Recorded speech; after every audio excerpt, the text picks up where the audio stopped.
Quake 2 Remastered has been released on all current platforms, and today I will tell you what to expect from this game in 2023.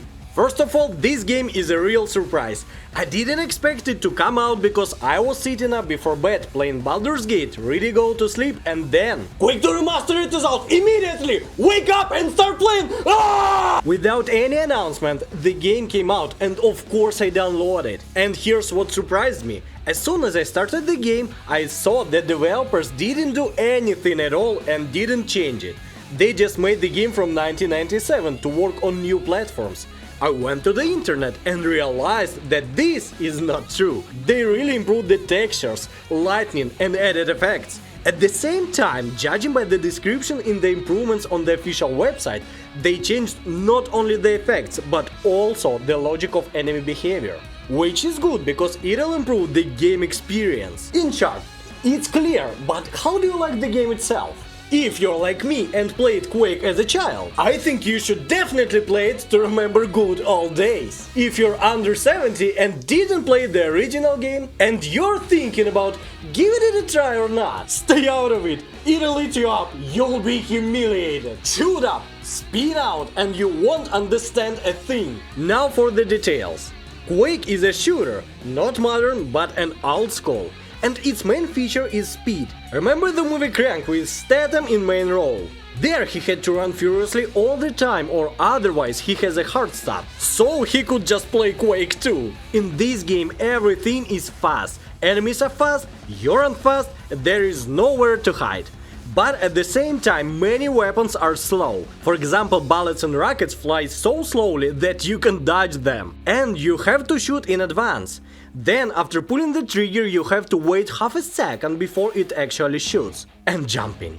You always have to jump. Absolutely always. Don't ask why, just jump! And all this leads to the fact that you have to play not only fast, but super fast. You have to be on the move all the time because the enemies are on the move too.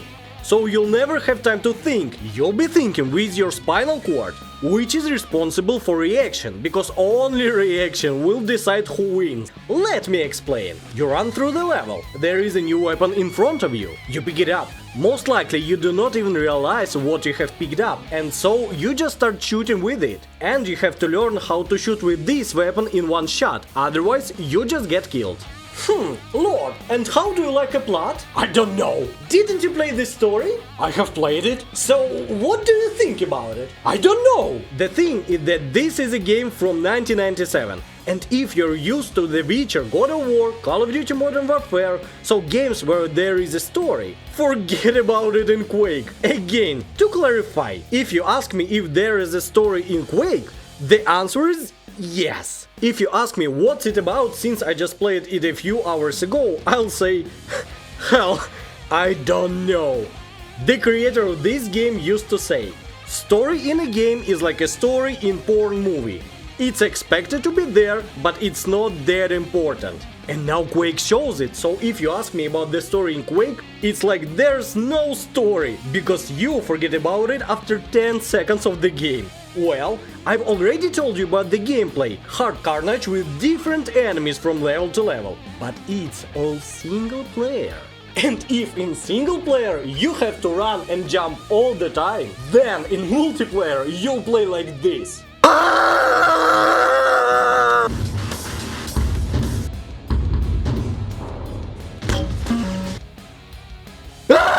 Multiply everything I said about the speed, jumping and reaction by 2, because in multiplayer most of the time you'll play in deathmatch, in a small arena with weapons scattered around. You just run around like a madman on the map, shoot at everything and die in an average of 30 seconds, hoping to kill someone. But mostly it's you who gets killed, but don't get upset, because after that you appear on the map in a few seconds. And so on until eternity. In multiplayer there are 4 types of matches. Cooperative, same as single player but with friends. Deathmatch, all against all. Team deathmatch, team against team. Capture the flag, team against team. But you also have to capture the flag, which is usually not important and everyone just kills each other. And it's fun.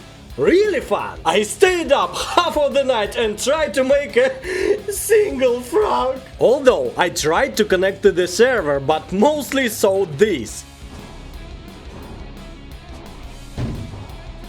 But it didn't stop me from enjoying the game. Also, there is a split screen for 4 friends on one screen, if you want to remember your youth and how everyone used to play. But on the PC and Xbox Series, you can play with 8 people instead of 4. Wow! And I would show you what that looks like. But the problem is that this mode showed me that I don't really have 8 friends. Thanks a lot, Quake, another trauma from playing games from 90s. I'm so lonely. I'm feeling so sad. Don't worry, we'll be always with you.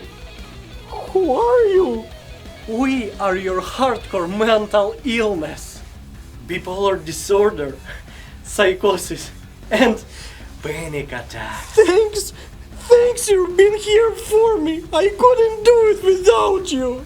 And I know this channel is new and it's just growing. So guys who are watching, I'm going to tell you the secret to being the best at multiplayer in this game. Watch, in the game there is crossplay, so you can play on the Xbox with people on other consoles and they all play with gamepads and they all have the same conditions. But there is also crossplay with PC, but people on PC can only play in crossplay if they use a gamepad. So in multiplayer everyone plays on gamepads, even PC players. But if you connect to the Xbox keyboard and mouse, you will still play with everyone who is using gamepads. But you will be playing with the mouse and keyboard, which means faster aiming and turning off the camera, which is very important in Quake. Basically, I gave you a cheat, but you will be never banned for it. Like this video for it. The only thing is that for some reason during the game my keyboard stopped working, but the mouse continued to work, so I had to play like this. Best game experience. I'll handle it no matter what. In short guys, it's an interesting game. Whether it will take most of you more than one evening? I doubt it. After all, it's an old game and it's too unusual for today's gamers. But it costs $10 and it's free on Game Pass. So I can honestly recommend it to you.